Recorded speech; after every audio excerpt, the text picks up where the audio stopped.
बिस्मिल्लाहिर्रहमानिर्रहीम अस्सलाम वालेकुम स्टूडेंट्स, उम्मीद करता हूँ आप सब खैरियत से होंगे। तो आज की वीडियो के अंदर हम लोग डिस्कस करने जा रहे हैं 9th क्लास एक्सरसाइज 9.2 का चैप्टर नंबर 9 का क्वेश्चन नंबर 10।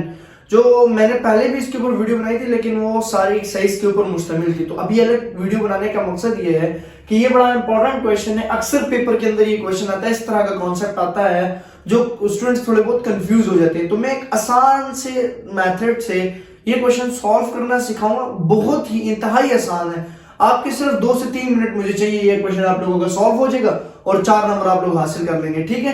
तो स्टूडेंट्स, मेरा नाम मोहम्मद फैजान कुरैशी और मैं टैली मैथ चैनल को रन कर रहा हूं। 2019 में मैंने इस चैनल को बनाया था और मैं 9th 10th first year second year का कंप्लीट कोर्स अपलोड कर चुका हूं।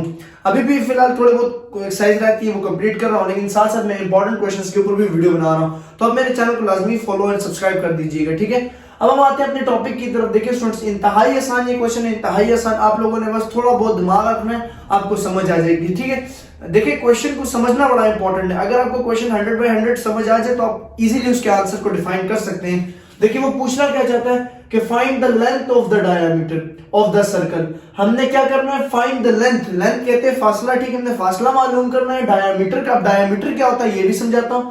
सर्कल क्या है वो तो पता है आपको। हैविंग सेंटर, और उसका जो सेंटर है वो ये है, ठीक है, जिसका सेंटर क्या है, C = -3 और 6 at passing through P point, जो पास कर रहा है किस पॉइंट से, इस पॉइंट से। अब स्टूडेंट्स देखिए, मैथमेटिक्स के अंदर सबसे पहले इंपॉर्टेंट चीज ये होती है कि आप लोगों को उसको क्वेश्चन समझ आना चाहिए। अगर क्वेश्चन समझ आ गया, देखिए कुछ स्टूडेंट्स का यहाँ पे ये डाउट होता है कि सर हम क्वेश्चन को स्टार्ट कैसे करें, ये बड़ा मुश्किल है। देखिए स्टार्ट तभी होगा जब क्वेश्चन की इजीली समझ आ जाएगी। स्टार्ट तभी हो जाता है जब क्वेश्चन की इजीली समझ आ जाती है। अब आपको इसको समझना बड़ा इंपॉर्टेंट है कि अच्छा इधर से ऐसे ऐसे, जब आपको वो समझ आ जाएगी तो आप ऑटोमेटिकली उसको सॉल्व कर सकते हैं, ठीक है। अब समझ ले। देखिए मैं भी अब स्टार्ट करने जा रहा हूं। मैंने क्या किया, फाइंड द लेंथ। मेरे ज़हन में ये आ गया कि मैंने क्या फाइंड करना है, ये रफ साइड पे लिख रहा हूं, लेंथ फाइंड करना है। ऐसा ही मैंने लेंथ फाइंड करनी है, ठीक है। किस चीज की लेंथ, डायमीटर की लेंथ। आपने ऐसे नहीं करना, मैंने डायमीटर। अब मैं आपको समझाता हूं कि डायमीटर किसे कहते हैं, ठीक है। अब डायमीटर स्टूडेंट्स कहते हैं एक, देखिए पहले ये समझे कि ये हमारे पास एक सर्कल है, ठीक है। ये क्या, एक सर्कल है। इस सर्कल के यहां से लेकर इस सर्कल के यहां तक, मतलब सर्कल का हाफ, सर्कल का ऊपर भी और नीचे भी बिल्कुल इक्वल हो, इससे हम लोग, इस लाइन को हम लोग कहते हैं डायमीटर, ठीक है। फिर इस लाइन के हाफ को, जहां पे सेंटर होता है, ये सेंटर है, ये सेंटर पॉइंट है, इसको हम लोग कहते हैं, यहां से लेकर यहां तक हम रेडियस, यहां से लेकर यहां तक रेडियस। एक सर्कल में 4 रेडियस होते हैं, ठीक है। ये देखें, मतलब जिस तरह 4 पीसेस स्लाइसेस में होती है, तो ये हमारे पास एक रेडियस, और इसको कहते हैं फर्स्ट क्वाड्रेंट, इसको कहते हैं फर्स्ट, इसको कहते हैं सेकंड क्वाड्रेंट, इसको कहते हैं थर्ड क्वाड्रेंट, और इसको कहते हैं फोर्थ क्वाड्रेंट। अब इसको फर्स्ट, सेकंड, थर्ड, फोर्थ क्यों कहते हैं, क्योंकि जो हमारे पास सर्कल जो है वो यहां से 0, फिर 90 डिग्री, फिर 180 डिग्री, फिर 270 और फिर 360, ठीक है। ये सर्कल का एंड हो जाता है यहाँ पे। अब इस क्वाड्रेंट के अंदर हमारे पास सबसे पहली चीज, आप लोगों को थोड़ी बहुत ट्रिग्नोमेट्री टच दूं कि इसमें सारे पॉजिटिव होते हैं, ठीक है। इसमें सारे पॉजिटिव होते हैं। इसमें क्या होता है हमारे पास कि x नेगेटिव, x नेगेटिव और y पॉजिटिव। इसमें x भी नेगेटिव और y भी नेगेटिव। इसमें हमारे पास y नेगेटिव होता है, x पॉजिटिव होता है, ठीक है। ये ऐसे हम लोगों ने, मतलब जब आप लोग वर्टिसेस ड्रॉ करते हैं, जब आप ग्राफ को ड्रॉ करते हैं, तो ये चीजें रखना बड़ा इंपॉर्टेंट है, ख्याल रखना है। अब हम तो अपने क्वेश्चन से थोड़ा बहुत ये आपको आइडिया दे रहा था, डायमीटर किसे कहते हैं, इस लाइन को भी डायमीटर कह सकते हैं, इस पूरे लाइन को भी आप डायमीटर कह सकते हैं, ठीक है। अब मेरा मकसद क्या है कि समझाना।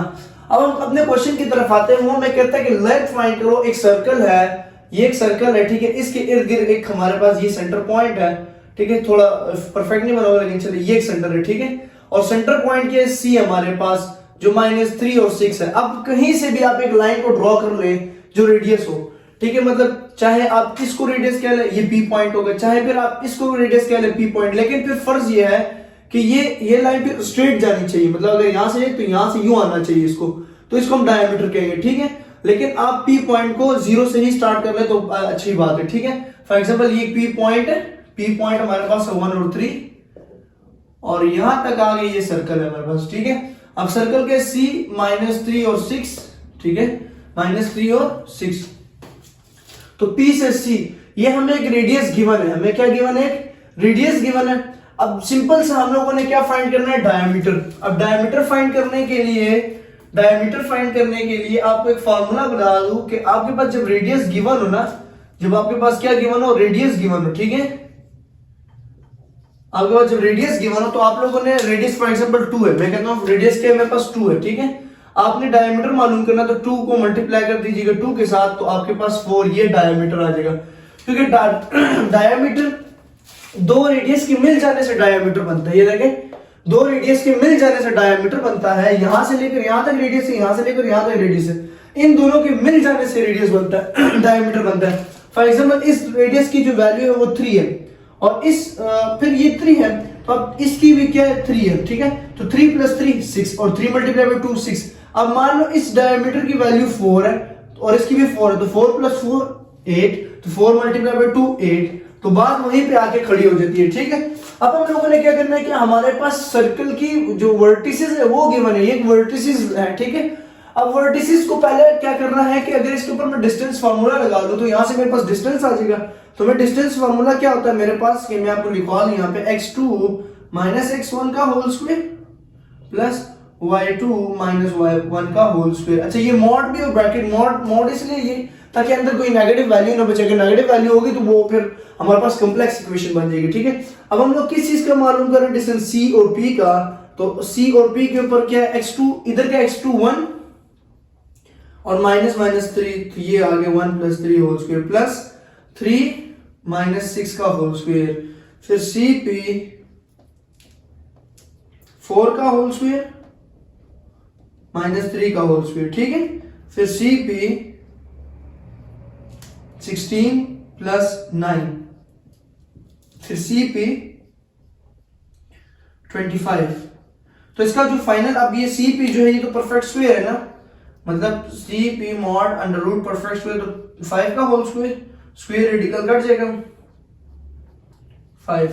आंसर क्या आया, इसके डिस्टेंस का 5 आंसर आ गया, ठीक है। हमने इसका 5 डिस्टेंस मालूम कर रहे हैं। अब आप खुद बताएं इसका डायमीटर क्या होगा। आप लोगों को पता लग गया कि अगर यहां से लेकर यहां तक ये इसका 5 है तो डायमीटर ये पूरी लाइन होती, तो ये भी 5 है, तो 5 + 5 10 हो जाएगा हमारे पास। 5 + 5 क्या हो जाएगा 10। तो हम अगर इसको मल्टीप्लाई करें, फॉर एग्जांपल 5 को मल्टीप्लाई करें 2 के साथ, तो ये 10 हो जाएगा। तो ये इसका क्या आ गया, डायमीटर आ गया, ठीक है। अगर आप लिखना चाहते हैं पूरा तो लिख लें डायमीटर, ठीक है। डायमीटर यहां से, या सॉरी मैं डायमीटर थोड़ा सा खुल के लिखवाता हूं, diameter = 2 radius. So diameter as it is आ जाएगा और रेडियस हमारे पास है 5, सो 10 इसका आंसर है। तो ये आप लोगों ने आज की वीडियो के अंदर क्या कर लिया, लेंथ ऑफ डायमीटर मालूम करना मैंने सिखा दिया है कि कैसे लेंथ ऑफ डायमीटर मालूम करते हैं। थोड़ी बहुत नॉलेज होनी चाहिए, इंसान खुद ब खुद मैथमेटिक्स को सॉल्व कर लेता है, ठीक है। आई होप आप लोगों को समझ आई है। अगर समझ आ गई तो चैनल लाजमी फॉलो कीजिएगा। मैंने कोर्स अपलोड किया हुआ है, तकरीबन 700 वीडियोस आने वाली है और 1500 सब्सक्राइबर्स हैं, तो थोड़ा बहुत आप भी शर्म कर लीजिए और सब्सक्राइब कर लीजिए। शुक्रिया।